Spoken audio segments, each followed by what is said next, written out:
მოედნიდან. ქრონიკის მეორე გადამღები ჯგუფი მუშაობს მზიურში, სადაც ინტენსიური სამძებრო სამუშაო მიმდინარეობს. იქ არსებულ ვითარებას ცოტა ხნის წინ შინაგან საქმეთა მინისტრი პირადად გაეცნო. ბექა პატურაშვილი გვეტყვის, რა ხდება მზიურში.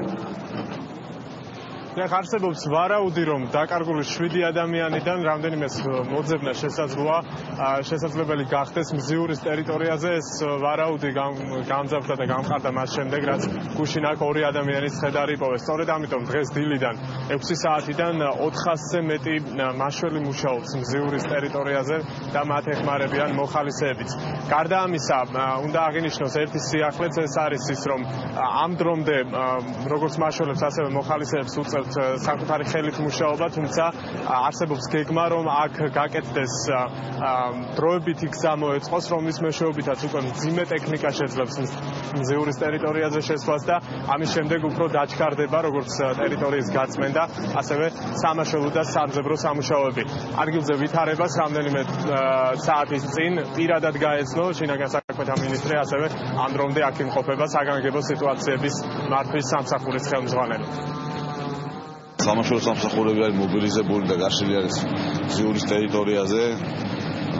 ძებნის სამუშაოები მიმდინარეობს, ასევე მერისვრიდან არის მუნიციპალიტეტებიდან ტექნიკის მობილიზება. ხედავთ, რომ დაწყებულია გაწმენდები უკვე და ასევე შემოვა ამდენი მძიმე ტექნიკა, სამშენებლო ტექნიკა, რომელიც დაიწყებენ ამ ნარჩენების და სილის გატანას. გვინდა რომ ახლა აღდგეს აქ ახალი გზა ჩავიყვანოთ, ესე რომ უფრო ადვილად მოხდეს ამ ყველაფრის ამ ნარჩენების გამოტანა. ძირითადი სტრატეგიული მიმართულებები იქნება მზიურთან გზაზე მუშაობა და იმნაშალი მასალის და ხეების გატანა, რომელიც აუცილებლად არის გასატანი, რათა შემდეგ დაიწყოს გზის რეაბილიტაციის პროცესი. გარდა ამისა, მოსახლეობის მხარდაჭერის ნაწილში სვანიძის ქუჩაზე იქნება ასევე და გაგრძელდება ინტენსიური მუშაობა. იქიდან გამომდინარე, რომ გუშინ 2 მიცვალებული ნანახი იქნა მზიურის ტერიტორიაზე. ჩვენ უკვე ვარაუდობთ, რომ აქ შეიძლება იყოს კიდე სხვა მიცვალებულებიც ნაპოვნი. ხედავთ თქვენ ალბათ საკუთარი თვალით, რომ ძალიან დიდი რაოდენობით შემოტანილია ხის მორები, ძალიან დიდი სამუშაოა და გასატანია აქედან, რადგანაც მის ქვემოთ შეიძლება იყოს მიცვალებულები ნაპოვნი. ვერეს ხეობაში და მზიურის მიმდებარე ტერიტორიაზე მუშაობენ გარემოს დაცვის სპეციალისტებიც. აქ გარემოს დაცვის მინისტრიც იმყოფებოდა, რომელმაც ისაუბრა, რომ ადგილს სწავლობენ როგორც გეოლოგები, ასევე მეტეოროლოგები. გარდა ამისა, 150 ადამიანამდე შემოუერთდა მაშველებს გარემოს დაცვის სამინისტროდან. ესენი არიან ეროვნული სათხეო სააგენტოს წარმომადგენლები, რომლებიც დაჭრიან ღვაწობის შედეგად ჩამონგრეულ და ჩამოტანილ ხე-ტყეს და არსებობს ესეთი გეგმა, რომ დამუშავებული ხის მასალა უკვე შემდგომ გამოყენებული იქნას სოციალურად დაუცველების დასახმარებლად და გარდა ამისა გადანაწილდეს ზამთრისთვის უკვე სამხედრო ნაწილებში და სხვა მსგავსი ტიპის დანაყოფებში. ყველა მიმართულებით ჩართულია გეოლოგები მუშაობენ. გუშინ დაწყებული კახეთიდან მთელი ვერეს ხეობისგან რამდენიმეჯერ ფეხით, ვერტმფრენებით ხდება შესწავლა მეწყერსაში ზონების.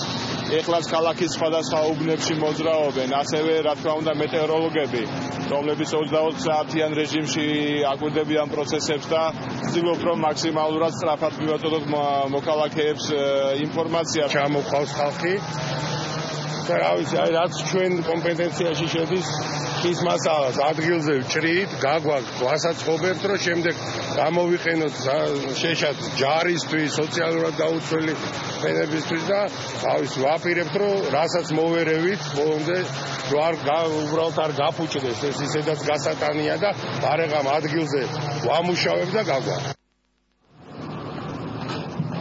შეგახსენებთ, რომ ამ დრომდე დაკარგულად ითვლება 7 ადამიანი და მათი სამძებრო სამუშაოები გარდა მზიურის ტერიტორიისა მიმდინარეობს მდინარე ვერეს კალაპოჭის. მას შემდეგ, რაც წყლის დონემ შედარებით დაიწია, გამოჩნდა კიდევ 3 მანქანა, რომლის ამოყვანასაც ამ წუთებში ცდილობენ მაშველები წყლიდან, თუმცა არ არის ცნობილი შიგნით იმყოფება თუ არა რომელიმე მათგანში ცხედარი. აქვე უნდა აღინიშნოს, რომ დღესაც ისე როგორც წინა დღეებში განსაკუთრებული ენთუზიაზმით მუშაობენ ადგილზე მოხალისეები და ჩვენ ზურგს უკან მზიურის პარკში რამდენიმე ასეული ადამიანი ცდილობს რომ დაეხმაუროს საკუთარი ძალებით მაშველებს მიმდინარე სამუშაოებში.